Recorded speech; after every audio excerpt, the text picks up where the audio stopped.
Për herë të parë, lideri demokrat Sali Berisha reagoi për dhunën që policia private Myrto ushtroi ndaj një protestuesi në Zvërnec. Ai dënoi aktin dhe rikujtoi se kur ai drejtonte, vendi nuk është përballur me skena të tilla.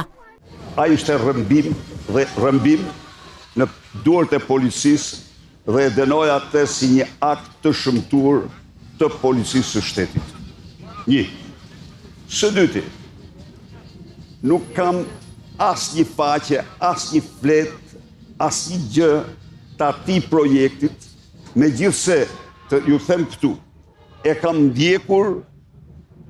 ndjekur me shumë interes të gjitha publikimet që janë bërë. Do duhet që konform ligjit, shteti nëse konstaton se ka qytetarë që provojnë pronësinë me dokumente, të dëmshpërblehen me çmimin e tregut, tha Berisha. Qofse ty pronar të kanë shkel të drejtën e pronës dhe janë firmos dokumenta mbi të, përgjegjësia është e shtetit. Dhe ai që ka bërë këtë do marrë përgjigje dhe shteti do të përgjigjet ty, do të përgjigjet me vlerë tregu.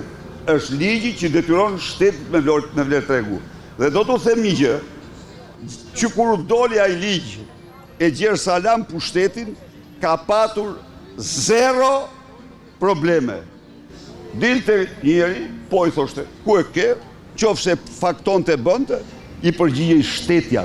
Çdo të hënë të parë të muajit që pasi la arrestin shtëpiak, Berishësi duhet të përmbush masën e sigurisë detyrim për t'u paraqitur në prokurorinë e posaçme. Edhe këtë herë ai nuk la pa përmendur akuzat ndaj shkreut SPAK, Altin Dumani dhe gjykatëses Irena Gjoka. Aktualisht dosja Partizani, për të cilën Berisha akuzohet se ka kryer korrupsion me privatizimin e trojeve sportive, ka nisur gjykimi në themel në fazën e thirrjes së dëshmitarëve.